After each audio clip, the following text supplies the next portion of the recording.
Food. Food is one of the most basic pleasures in life.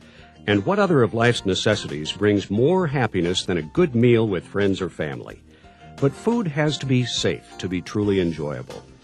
The following was developed to teach food workers like you the basics of food safety, what you need to know to keep yourself and your customers safe. You'll be meeting a lot of people from the food industry who will share their stories and tell you how they manage food safely. The first person you'll meet is Bill Chung, former president of the board of the Washington Restaurant Association. My name is Bill Chung. I have been in the industry for over 40-some years. I travel all over the world many times, and I really appreciate the sanitation standards the United States has, especially in our state, Washington State. The public trusts us that when they come to our place, they will have safe food. So it is extremely important that we keep our food safe because we have no right to make other people sick. Bill said that while the food industry is a wonderful place to spend your career, it also comes with responsibility. I got in this business because I love food. I'll give my parents some credit and my grandparents some credit because they were great cooks. I grew up around great food. Food safety is our #1 concern. What a huge job we have to keep people healthy. As Bradley said, food safety is the most important thing you serve to your customers. Safe food handling means that food is stored, prepared, and served to reduce the risk of foodborne illness. We wouldn't be in business if food safety wasn't here. We want not only quality for our customers to see, but we also want to make sure that our customers see quality product that is also served to them using food handling processes properly. It's everything to our business. We would not be in business if we did not handle our food properly. David and Lily Kong own a small Italian restaurant that enjoys a loyal clientele. With Lily in the front of the house and David and Sons in the kitchen, this is truly a family-run business. My sons over here, younger son, is Alex Kong, and my older son is Christopher Kong, and my beloved wife, Lily Kong. If you think about the Italian cuisine, and of course I'm Chinese, the culture-wise is almost similar. Italians love to eat like a big family. Same thing with the Chinese. Of course, if you look at it, pasta, it comes from noodles. Of course, they always say Marco Polo go to China, bring the recipe back from China. And then, of course, after risotto is our Italian rice. Same thing with the Chinese, fried rice. Working with food requires that you pay special attention to 3 basic food safety categories: personal hygiene, managing temperature control, and avoiding cross-contamination. When you practice the food safety rules covered in this video, your chances of making anyone sick are very low. And make no mistake, foodborne illness can be deadly serious. The Federal Centers for Disease Control estimate that each year, 76 million people get sick. 325,000 are hospitalized, and 5,000 people die from foodborne illness. Anita Scherhoff was one of 40 people who got hepatitis A from a sick worker at a sandwich shop. As a food worker herself, she could have passed the virus on to her own customers before she knew she had the disease, but her excellent food safety practices protected them. It was just really disgusting to me, the thought that the food handler had not washed his hands. The hepatitis A that I contracted caused me to stay home for weeks and rehabilitate. I had just started a new position at work. I had been made night lead in a bakery. When I went back, I was weak and lost my position as lead. Food is supposed to be a source of nutrition and energy, but once in a while when you eat food, you become sick because of microbes or toxins or allergens that are in the food. Some common foodborne illnesses are salmonellosis, that's infection with salmonella, infection with Campylobacter, E. coli 0157H7, Listeria monocytogenes, hepatitis A, and noroviruses. There are a number of common germs or pathogens that can cause foodborne illness. These germs, mostly bacteria and viruses, cannot be smelled, tasted, or even seen by the naked eye. Some people are more likely to get a foodborne illness than others. Children, pregnant women, and people with weakened immune systems, like seniors and those who are ill, can get sick more easily. Some foodborne infections can be fatal, can cause death, especially in the children, in the elderly, and in the immunocompromised. If you work in a restaurant, you don't know if you're serving someone immune-compromised or not. So handle food with our most vulnerable populations in mind, like Bill does at Hearthstone Retirement Community. I've been in the food service industry 30-some years, 33 years. It's a very satisfying experience. In this setting of feeding elderly people with their compromised immunity as they've gotten older, and keeping them safe and good safe food and handling food practices, very, very important and very satisfying experience.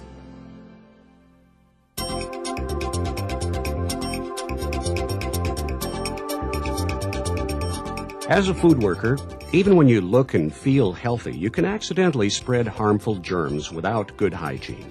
In food service, personal hygiene means keeping germs from your body out of the food someone else is going to eat. Washing hands, keeping your fingernails trimmed so you can easily wash germs out from under them, and not working when you're sick are important components of personal hygiene. Washing your hands correctly after going to the bathroom is one of the most important responsibilities you can have as a food worker. Your hands may look clean, but deadly microscopic viruses may be on your hands and then get into the food and make someone very sick. Very, very good hand washing. I think that's the #1 item for our employees to understand and do a good job at. I probably wash my hands on an average of 20 to 25 times a day easily. So how do you wash your hands correctly? First, be sure the sink has warm water and is stocked with soap and paper towels. Then wash for at least 20 seconds. Turn on warm water and get your hands wet. Apply plenty of soap and scrub your hands, wrists, and forearms. Be sure to get in between your fingers and under your fingernails. Scrub for 10 to 15 seconds. Rinse the soap off your hands. Dry with a paper towel. It's a good idea to use the paper towel to turn off the water. And if you're in the bathroom, use the paper towel to open the door before throwing it in the trash. And that's it. But there's more to washing your hands besides knowing how to do it.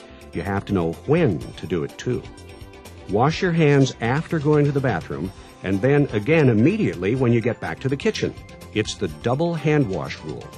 You must wash your hands before you put on gloves, after handling raw animal products, emptying the garbage, coughing or sneezing, and whenever you change tasks. That's a lot of hand washing, but that's what it takes to keep you and your customers safe. Basics for food safety is #1 is proper hand washing from all of our employees. The second item I think is really important are the barriers, making sure that you've got disposable gloves on if that's appropriate, or using the right utensils, tongs or tissues. Even if your hands are freshly washed, you may not touch ready-to-eat food with your bare hands. This keeps germs that might still be on your hands from getting onto ready-to-eat food. Ready-to-eat food is food that will not be washed, cooked, or cooked again to remove or kill germs. Examples include sliced fruit, bread, sandwiches, and salad. Gloves are the barrier used most often, but other barriers are as effective, such as tongs, spoons, scoops, chopsticks, and tissues. When you do use gloves, remember to change gloves between tasks. Wash your hands before putting new gloves on, and never reuse gloves. Putting gloves on after washing your hands takes a little practice, but it is essential because even clean hands may have a few remaining germs on them, and that can be enough to make someone sick. You should also wear gloves if you have any cuts, sores, or bandages on your hands or forearms. It's very important to know when it's safe to work with food and when it's not. If you're sick with diarrhea, vomiting, or fever, you cannot work with food. We've never had any cases of a foodborne illness here. Our employees, if they start having a stomachache or feeling fatigue or something, if there's any suspicion, we send them home.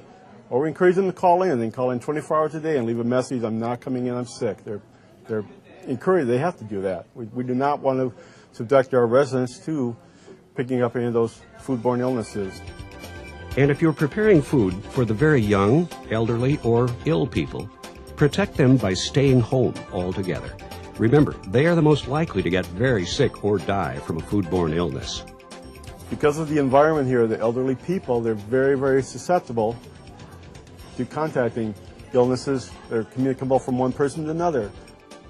Other personal hygiene requirements are to keep your hair out of the food by using a hair restraint like a hat or a hairnet. Take off any jewelry on your hands and arms before working with food. Jewelry like rings, watches, and bracelets can trap germs and could fall into the food and hurt your customer. To review, here are the main components of personal hygiene that are required for all food workers. Wash your hands for at least 20 seconds before starting to work with food. Wash your hands between tasks and any time your hands might be contaminated. Use barriers so that you don't touch ready-to-eat foods. Wear gloves if you have a cut, sore, or are wearing a bandage or Band-Aid. Take jewelry off and keep your hair restrained. And if you're sick, don't work with food.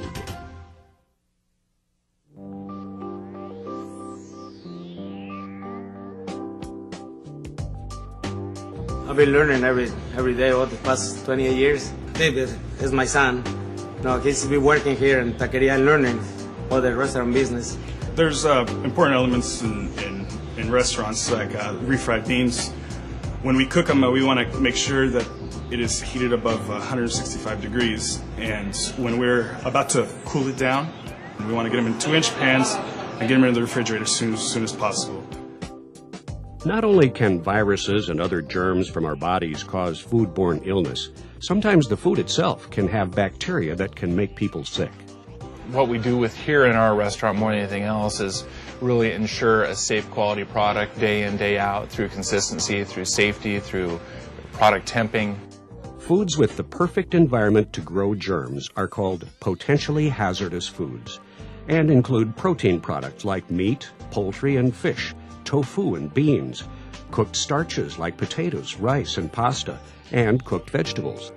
Foodborne pathogens like bacteria grow best between 41 and 140 degrees, called the danger zone. Your job is to keep potentially hazardous foods out of the danger zone. To show us what can happen, Dr. Samadpour has taken a sample of salmonella from a food that had made a customer sick. The black dots on this petri dish are colonies of salmonella grown in 24 hours in Dr. Samadpour's lab. The amount of bacteria that we have on this plate is probably sufficient to make 500 to 1,000 people sick. The only way to make sure that bacteria don't grow out of control is through proper temperature control. The only way you can really know a food's temperature is to use a thermometer and use it correctly. With thick or liquid foods, stir the food first and then put the thermometer into the center of the food. Use a thermometer to check the temperature of the food in the oven, on the hot holding line, in the refrigerator, and the cold holding line. Make sure your thermometer is accurate and that you sanitize it before and after you put it into food. Don't spread germs with your thermometer. When taking the temperature of meat, fish, or poultry, put the thermometer into the thickest part. If the product is in a bag, like this chowder, fold the bag over the thermometer so that it reads the center of the food. Use a thermometer to check temperatures while you follow the 5 rules of temperature control. First, thaw frozen foods properly. Second, cook foods to the right temperatures to kill germs. Third, keep cooked foods hot at 140 degrees Fahrenheit or above. Fourth, cool hot foods down quickly. And fifth, keep cold foods cold at 41 degrees or less. Thawing potentially hazardous food the right way is easy to do. There are 3 safe ways to do it. You can thaw food in the refrigerator. Thawing in the refrigerator takes time and enough refrigerator space. In a small kitchen where there isn't a lot of refrigerator space, or when you don't have enough time, a second safe way to thaw food is to submerge it under cold running water until it's thawed. Finally, you can thaw some foods in the microwave. Cooking food to the correct temperature to kill germs is essential to lowering the chances that your customer will eat food that will make him sick. Here are the right temperatures for many kinds of cooked foods. Cook packaged ready-to-eat foods like hot dogs to 140 degrees or more and hold the temperature for 15 seconds. Cook eggs, fish, beef, and pork to at least 145 degrees and hold for at least 15 seconds.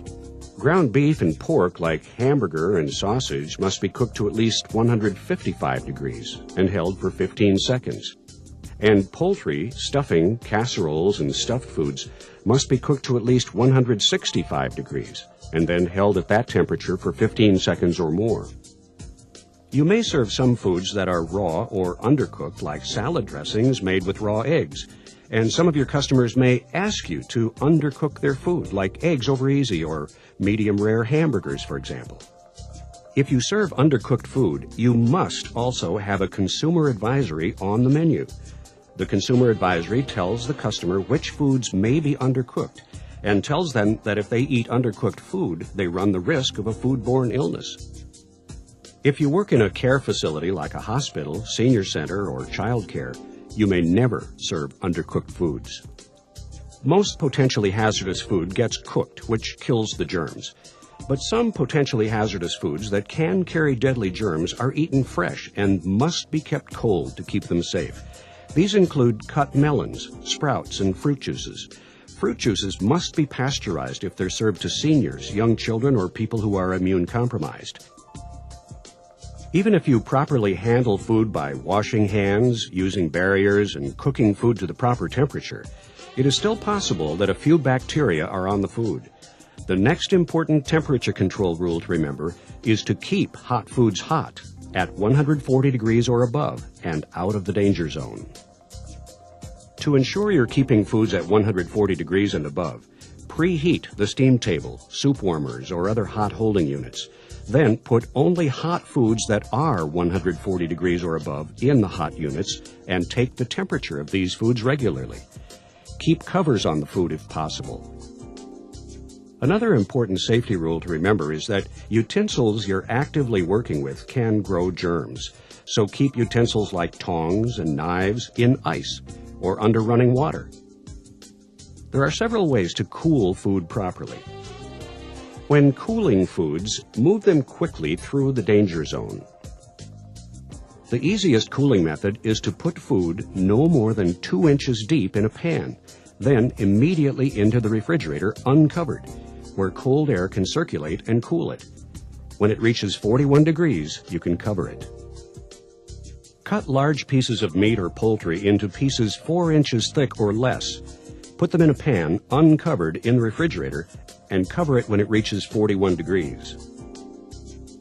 Germs grow fastest between 70 degrees and 140 degrees, so you can also cool foods by using time and temperature, called the two-tiered method. With this method, you cool the food to 70 degrees within the first 2 hours using the ice bath method or flash chilling unit. The ice bath method requires surrounding the food container with ice and stirring frequently. After the food reaches 70 degrees, you have 4 more hours to bring the food down to 41 degrees. That's a total of 6 hours to get the food cooled to 41 degrees.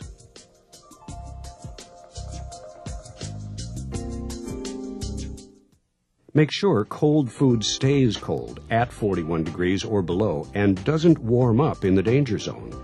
Food can be kept in a refrigerated unit or can be kept in a container surrounded by ice up to the level of the food. Remember, the only way to make sure that the food is at the correct temperature is to use a thermometer. When you receive a delivery from your food supplier, be sure to use a thermometer to assure all potentially hazardous food is 41 degrees or less. Here's an example of how the temperature of a product is controlled by taking it quickly through the danger zone from receiving to serving. In this case, this is buzzard wings. We receive these as a raw product, cook them, quickly cool to within 30 minutes to sub 41, and then store them in the walk-in. Finally, the chicken wings are reheated, sauced, and served. These wings were in the danger zone for only a few minutes, which means the chance of serving the customer a foodborne illness with the wings is very low. Let's review some of the key temperature control methods and safety rules to move foods quickly through the danger zone. Always use a thermometer. Thaw foods in the refrigerator, under cold running water, or in the microwave. Cook meats, poultry, and fish to the correct temperatures. Keep hot foods hot at 140 degrees or above. Cool foods correctly by putting them into shallow pans no more than 2 inches deep, slicing thick meats into smaller pieces, or using the 2-tiered time and temperature method. Keep cold foods cold at 41 degrees or below. Finally, reheat potentially hazardous food to at least 165 degrees.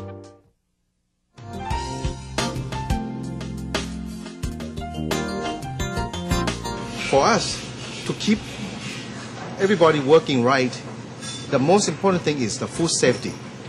We need to have everybody educated in the kitchen and on the front of the house to understand and have the good knowledge of the food safety.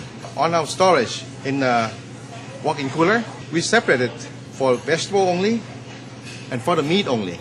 And on the meat only, we also have labels saying what should be on top and what should be on the bottom. So we label our chicken to be on the bottom.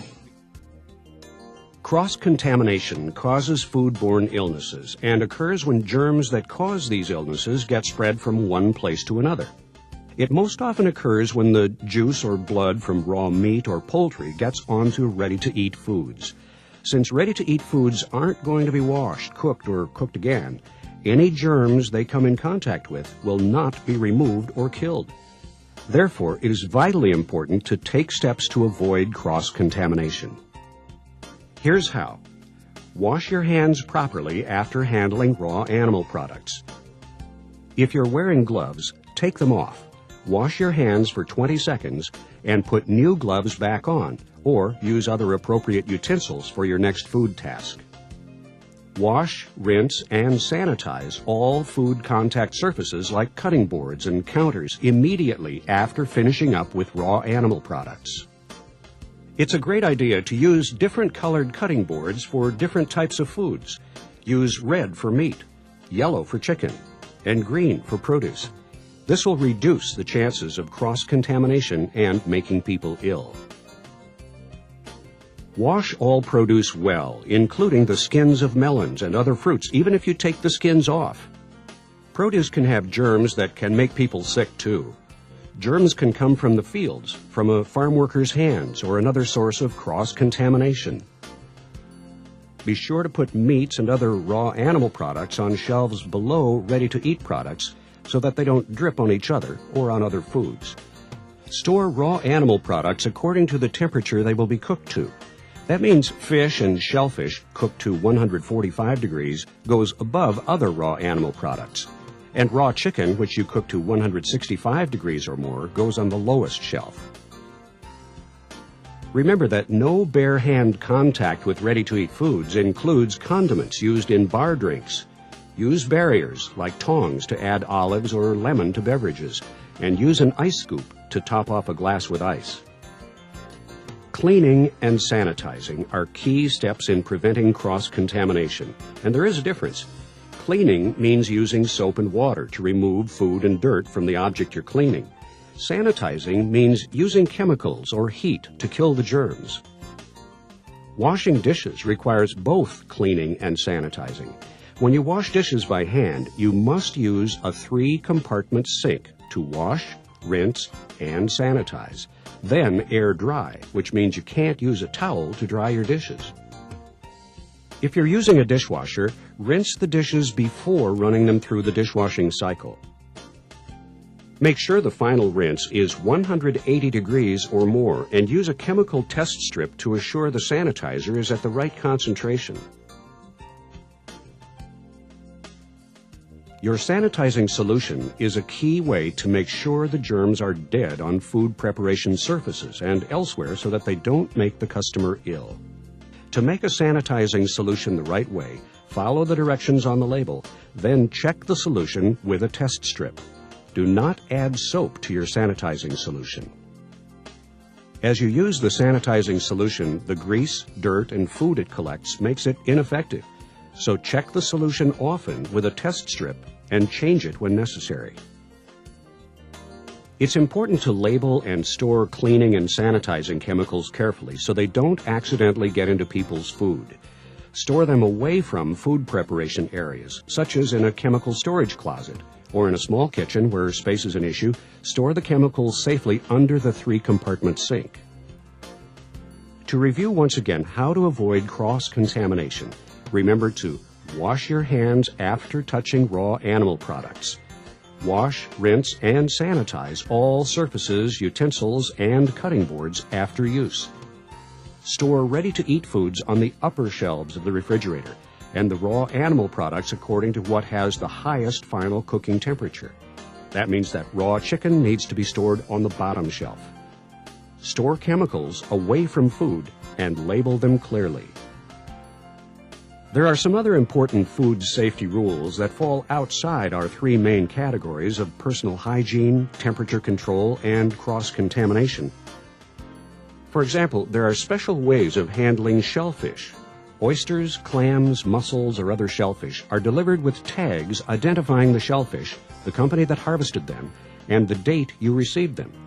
Keep the tag with the shellfish until they're served, and then keep the tag on file for 90 days. While we're on the subject of labeling and storage, it's a good idea to label all food correctly. And for safety's sake, all food establishments must have a person in charge whenever the kitchen is open. The person in charge is someone who knows the food code rules very, very well, knows the procedures of your kitchen, and can assure that safe food handling is practiced by all staff. The person in charge is someone a food worker can check with on food safety rules and procedures. Each of our departments, we have a variety of departments in our stores, all have people in charge. We have department managers, department assistant managers, and so during our normal operations, we have people that are in charge that do have education in regards to food safety. Even if you're not the person in charge, there are emergencies you need to be aware of when the restaurant must close. When the electricity goes out, when there's no hot water or running water, when there's a sewage backup or flood. There are a lot of food safety topics not covered in this video. It's up to you, the food worker, to make sure that you know all the rules and regulations you need to follow to ensure that your customers stay safe. Food workers have an amazing role to play in terms of food safety. They are one of the last lines of defense that we have. You can make food taste great, but if you're not sanitized or clean anyway, and you get somebody sick, then they're never going to come back ever again, or it could hurt your reputation. So you always want to have good food safety, leads to good quality production, and you're going to have more customers and you'll be able to reach your goals. Food safety is the most important thing for me. We're only as good as the last product we sold and how safe it was. We want to stay in business. I love my job and I want to keep my job. I guess it's a family business, you know. You either love it or hate it. When you love it, you do it all with your heart. We can't stress enough that everyone in the restaurant business needs to understand how important their job is when it comes to keeping people healthy.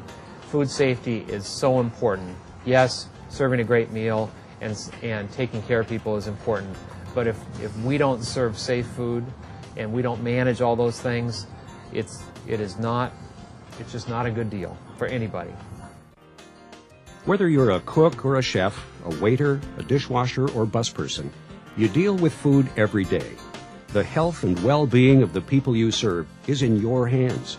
Food safety is up to you.